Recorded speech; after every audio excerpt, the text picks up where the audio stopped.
Assalamualaikum warahmatullahi wabarakatuh. Perkenalkan, nama saya Rakadu Pradiva dengan NRP 15 2022-2023. Di sini saya akan menjelaskan mengenai hasil analisis saya menggunakan MongoDB dan dataset saya di sini bernama Sleepwalk and Lifestyle Pre-Process.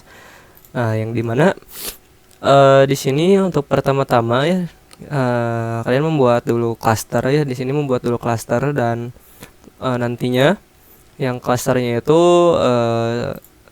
di sini saya sambungkan ke MongoDB Kompas untuk GUI-nya. Nah, di sini GUI, cara menyambungkannya itu dengan apa? Kita copy connection stringnya dan kita koneksikan di MongoDB Kompasnya gitu ya, sesuaikan dengan link yang sudah di copy gitu ya, dan password database-nya. Nah, di sini jika sudah terkoneksi gitu ya dengan status seperti ini, kita bisa langsung membuat sebuah database gitu. Nah, di sini saya sudah membuat database dan koleksinya di sini database-nya bernama Big Data saya buat ya, dan koleksinya di sini bernama Sleep Disorder. Nah, cara buat koleksinya gimana? Di sini kita bisa tambahkan saja gitu ya nama koleksinya apa, dan jika sudah, kita juga bisa import gitu ya. Dan di sini saya sudah import gitu ya dataset yang dari CSV ini kita sudah diimport. Nah, di sini saya sudah bisa membaca nih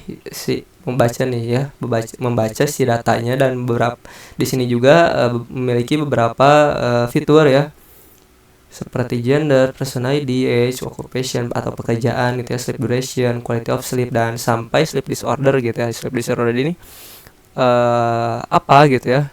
Ini tuh yang menunjukkan bahwa terkena penyakit gangguan tidur insomnia atau apnea gitu ya. Apnea sendiri itu gangguan tidur gitu ya. Ketika kita tersedak gitu saat tidur, nah itu bisa disebut gangguan tidur apnea gitu. Nah, selanjutnya untuk analisis awal gitu ya, untuk tes screening sebelum kita analisis lebih lanjut. Nah, di sini cara analisis di MongoDB itu gimana? Yang pertama kita set dulu ya. Di MongoDB itu gak bisa baca double, tipe data double. Di sini saya konversikan dulu ke double untuk yang quality of sleep. Nah, di sini sudah bisa terbaca yang quality of sleep-nya ya. Dan yang selanjutnya itu kita grupkan gitu. Nah, di sini dalam case saya mencoba menganalisis hubungan antara dua fitur, yaitu pekerjaan dan fitur sleep duration atau durasi tidur yang nantinya dirata-ratakan ya. Nah, di sini kenapa saya lakukan analisis ini? Dikarenakan hubungan antara pekerjaan dan durasi tidur itu selalu berjalan, selalu berbarengan gitu ya. Nah, di sini untuk software engineer sampai teacher memiliki rata-rata durasi tidur yang berbeda. Nah, selanjutnya saya sortir nih berdasarkan rata-rata durasi tidur paling besar. Nah, yang ternyata rata-rata durasi tidur paling besar itu ada di engineer, dan yang paling rendah itu sebenarnya tuh ada satu lagi. Kenapa gak ada di sini? Karena di sini sampelnya tuh hanya sampai 10 dokumen atau 10 sampel saja gitu ya, 10 contoh gitu. Di sini kita bisa langsung lihat saja melalui chart ya. Nah, untuk chartnya sendiri mudah, kita hapus saja dari awal. Untuk menggunakan chart di MongoDB itu hanya drag and drop. Kita bisa langsung gunakan dengan yang ada di fieldnya di sini. Ini fieldnya itu langsung terbaca ketika kita memilih data source-nya itu sesuai dengan collection yang ada gitu ya. Nah, di sini sudah diberikan gitu. Kita tinggal drag aja gitu. Misalnya ini untuk x aksisnya kita masukkan occupation atau pekerjaan, dan untuk yang y aksisnya di sini sesuai dengan yang tadi ya, yaitu sleep duration.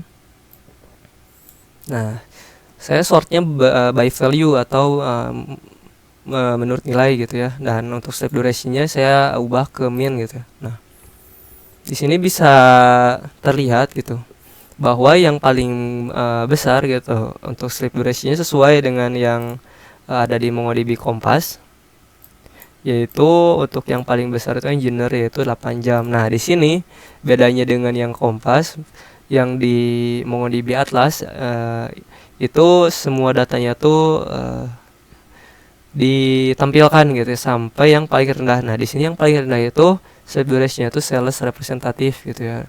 Di sini tidak muncul, kenapa? Karena maksimalnya yang 10. Dan kita bisa tarik kesimpulan bahwa sleep duration juga sebenarnya adalah salah satu faktor atau akibat yang jika sleep duration-nya rendah itu bisa memiliki kemungkinan terkena gangguan tidur gitu, entah itu gangguan tidur apnea ataupun gangguan tidur insomnia. Tapi tidak menutup kemungkinan juga bahwa jika sleep duration-nya rendah itu tidak akan terkena gitu gangguan tidur, atau akan terkena gangguan tidur gitu.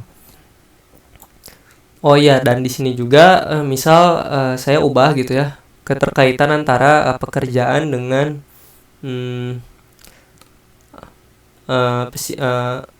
level aktivitas fisik gitu ya. Kita bisa langsung ubah di sini, sesuaikan gitu.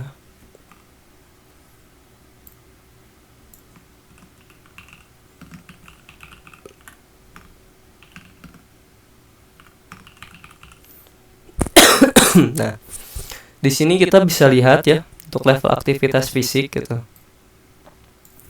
Yang paling besar itu antara lain gitu ya. Yang paling besar itu ada di News ya. Atau nih dia tuh level aktivitas fisiknya tuh berat itu 78 gitu ya. Sedangkan yang paling rendah kita bisa lihat sebenarnya yang physical activity level gitu.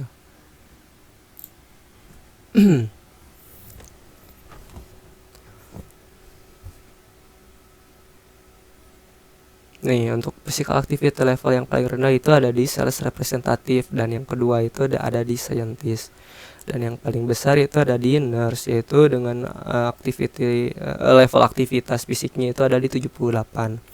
Dan ini juga membantu untuk screening awal gitu, apakah kita bisa terkena gangguan tidur atau tidak gitu. Nah, untuk case saya ini tuh analisisnya itu hanya untuk analisis screening awal. Untuk lebih lanjutnya bisa digunakan untuk prediksi gangguan tidur, entah itu dengan beberapa fitur gitu ya. Paling sekian dari saya untuk penjelasan analisis menggunakan MongoDB dengan dataset yang telah saya temukan di Kaggle gitu ya. Mohon maaf bila ada kesalahan kata. Wabillahi taufiq wal hidayah. Wassalamualaikum warahmatullahi wabarakatuh.